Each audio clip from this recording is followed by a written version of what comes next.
আজকে তৈরি করে দেখাচ্ছি স্পেশাল টাকি মাছের ভর্তা। স্পেশাল বলার কারণ হচ্ছে এখানে টাকি মাছের ভর্তাতে এক্সট্রা একটা উপাদান ব্যবহার করা হয়েছে, যার কারণে ভর্তাটা খেতে অনেক বেশি মজার হয়েছে। আশা করছি আজকের রেসিপিও ভালো লাগবে। আজকে ভর্তার জন্য এখানে 250 গ্রাম টাকি মাছ নেওয়া হয়েছে। মাছটাকে খুব ভালোভাবে ধুয়ে পরিষ্কার করে নেওয়া হয়েছে। এবার এই মাছের সাথে পরিমাণ মতো লবণ দিয়ে দিচ্ছি, হলুদ গুঁড়া দিয়ে দিচ্ছি হাফ চামচ, লাল মরিচের গুঁড়া দিয়ে দিচ্ছি 1 চামচ। এবার লবণ হলুদ মরিচের সাথে মাছগুলোকে খুব ভালোভাবে একসাথে মাখিয়ে নিতে হবে এবং রেস্টে দিয়ে দিতে হবে 10 মিনিটের জন্য। মাছগুলো ভাজার জন্য চুলায় একটা কড়াই বসিয়ে দেওয়া হয়েছে এবং সেখানে 3 টেবিল চামচ পরিমাণ রান্নার তেল দিয়ে দেওয়া হয়েছে। এবার টাকি মাছগুলোকে খুব ভালোভাবে উল্টে পাল্টে ভেজে নিতে হবে। মাছের একটা সাইড হয়ে গেলে অন্য একটা সাইড উল্টে দিতে হবে।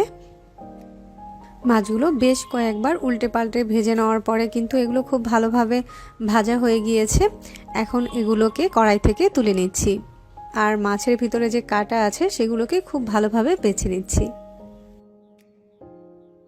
এখানে ওই একই কড়াইতে সরিষার তেল দিয়ে দিচ্ছি 2 চামচ পরিমাণ, আর এখানে কয়েকটা শুকনো মরিচ নিয়েছি, সেই মরিচগুলোকে এই তেলের সাথে খুব ভালোভাবে ভেজে নিতে হবে। মিডিয়াম হিটে মরিচগুলো খুব সুন্দরভাবে ভেজে নিয়েছি। এখন এগুলোকেও একটা বাটিতে তুলে নিচ্ছি। একই তেলের ভিতরে কয়েকটা কাঁচামরিচ দিয়ে দিয়েছি আর 2 কোয়া রসুন কেটে সেটা দিয়ে দিয়েছি। এবার রসুন আর মরিচটাকেও হালকা করে ভেজে নিতে হবে।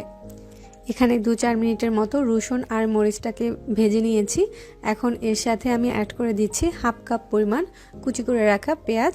পেঁয়াজটাকেও এই তেলের সাথে হালকা করে ভেজে নিতে হবে। যারা কাঁচা পেঁয়াজটা খেতে পছন্দ করেন তারা এই ভর্তাতে কাঁচা পেঁয়াজটাই ব্যবহার করতে পারবেন। তবে যদি পেঁয়াজটা ভেজে তারপর ব্যবহার করা হয় ভর্তাটা কিন্তু অনেকক্ষণ পর্যন্ত সংরক্ষণ করা যায়। এবার এগুলোকেও কড়াই থেকে একটা প্লেটে তুলে নিচ্ছি। আজকে ভর্তাটা তৈরি করার জন্য এখানে একটা মিক্সিং গ্রাইন্ডার নিয়েছি। আপনারা কিন্তু চাইলে ভর্তাটা শিলপাটায়ও করা যাবে।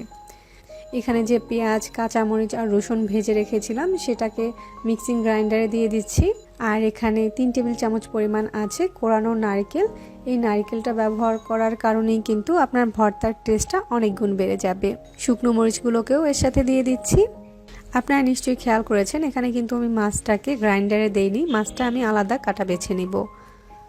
আর লবণ দিয়ে দিয়েছি পরিমাণ মতো। এবার এই সব কিছু মিহি করে গ্রাইন্ড করে নিতে হবে। এবার এগুলোকে একটা প্লেটে নিয়ে নিচ্ছি। এখানে আমি মাছগুলোকে খুব ভালোভাবে কাটা বেছে নিয়েছি আর এরকম ঝুরা করে নিয়েছি। তারপর হচ্ছে এই মাছগুলোকেও এই বাটির ভিতরে নিয়ে নিচ্ছি। এবার হাত দিয়ে সবকিছু একসাথে খুব ভালোভাবে মিশিয়ে নিতে হবে।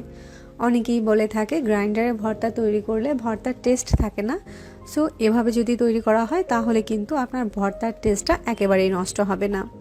অথবা আপনি চাইলে কিন্তু এই ভর্তাটা শিলপাটায়ও করতে পারেন। তবে টাকি মাছের ভর্তাটা তৈরি করার ক্ষেত্রে একটা জিনিস খেয়াল রাখবেন যে শেষ পর্যায়ে কোনো কাঁচা সরিষার তেলটা ব্যবহার করবেন না, তাহলে কিন্তু ভর্তার টেস্টটা অনেকটাই কেমন জানি হয়ে যাবে। সো আমার কাছে ভালো লাগে না, যদি কারো কাছে ভালো লাগে তাহলে সেটা ব্যবহার করতে পারেন। তো সব কিছু খুব ভালোভাবে মাখিয়ে নিয়েছি। মাখানোটা ভালো হলে কিন্তু আপনার ভর্তাটাও খেতে অনেক বেশি টেস্টি হবে। এবার হোটেল স্টাইলে এভাবে ছোট ছোট করে বল তৈরি করে নিচ্ছি। এই তো আজকে আমার টাকি মাছের ভর্তাটা কিন্তু কমপ্লিট। আশা করছি আপনাদের কাছে ভালো লেগেছে। হোপফুলি বাসায় ট্রাই করলে আপনাদেরও ভালো লাগবে।